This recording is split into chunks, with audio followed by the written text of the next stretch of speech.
Hi, this video we're going to talking about parallel axis theorem. It's very helpful when you're solving moment of inertia.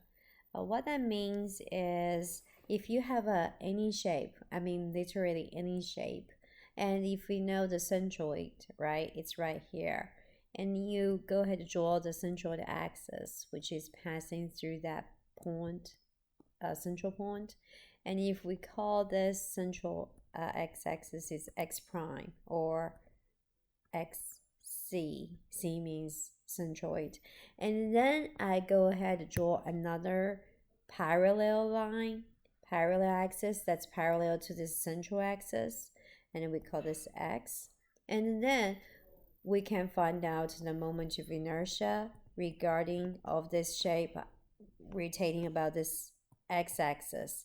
How do we calculate? We said according to this parallel axis theorem is going to be equal to this I x prime. That's regarding this centroid, this shape rotating about centroid, then plus the area of the shape, then times the distance between those two parallel axes, d, ad square. Okay, and a little bit explanation here. This ix prime, again, that's going to be moment of inertia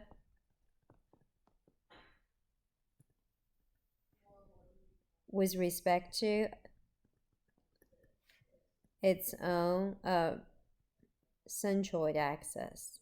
Okay, and we talked about actually before, then this one, moment of inertia with respect to its own axis, this is actually the minimum of moment of inertia. Okay, any other moment of inertia rotating about another axis that's parallel to this central, it's going to be greater. It's how much greater?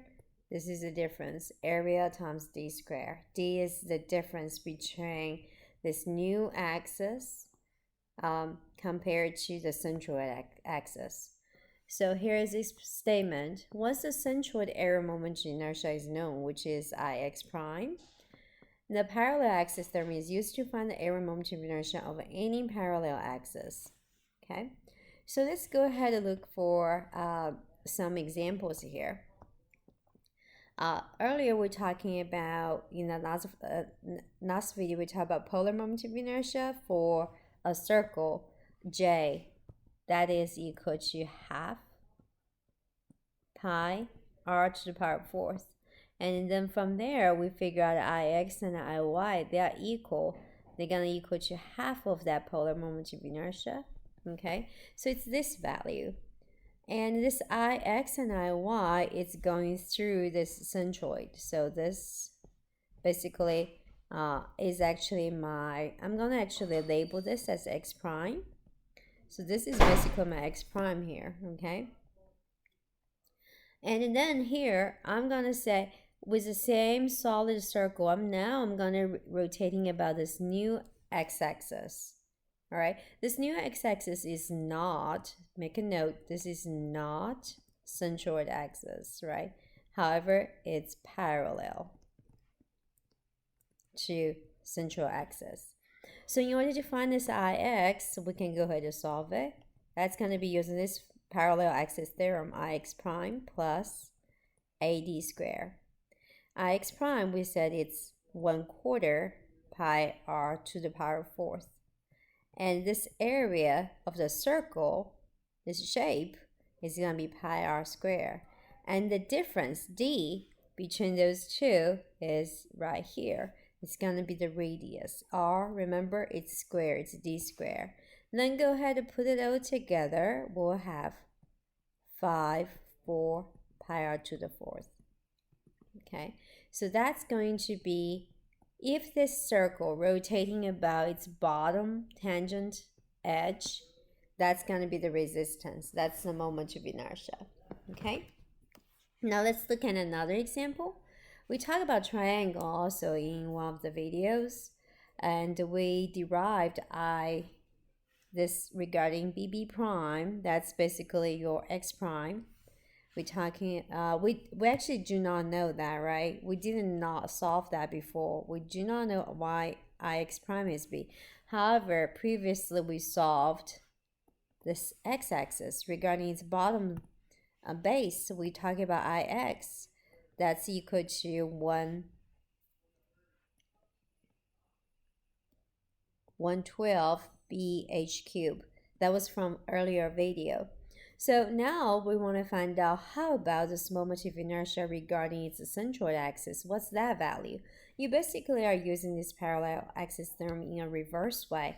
So we have this formula ix is equal to ix prime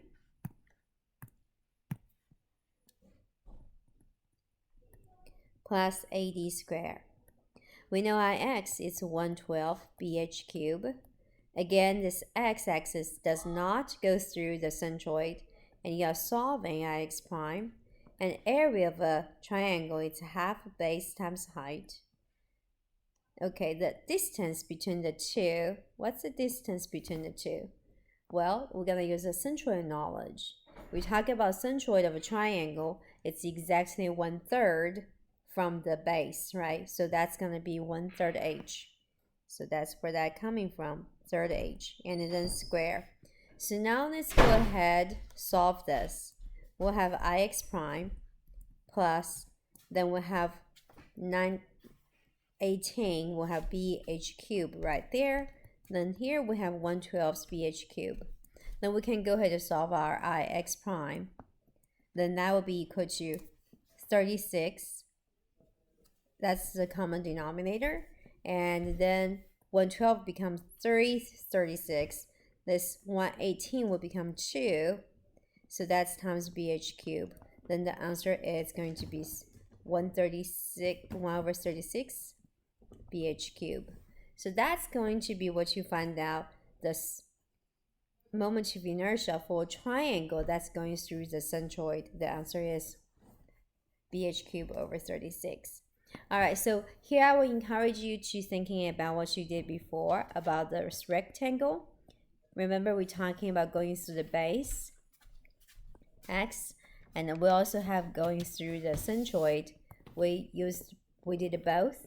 And then here you can go ahead using this parallel axis theorem to prove that. Remember, we're talking about ix for this situation is going to be 1/3 bh cubed, and ix prime is going to be 112 bh cubed. And let's see, if you quickly prove that, you can use in the parallel axis theorem, ix is going to be equal to ix prime plus AD squared. You can go ahead and prove this. Indeed satisfied. Ix is 1/3 bh cubed. X prime. This is 112 bh cubed. Area of a rectangle is base times height. And the distance, which is d right here, that's going to be equal to half h, right? So it's half h squared. Now let's go ahead and solve our right-hand equation. We have bh cubed, and then here we have 4 bh third. Add them together, common denominator 12. So it's 1 plus 3, so it will be 4 bh cubed. Then we indeed get the same thing on both sides of the equation, right? So remember, those are the value we had before. They satisfy the parallel axis theorem. All right, like I said at the very beginning, parallel axis theorem is very useful in solving moments of inertia. Use it whenever you can. All right, I'll see you next time. Bye.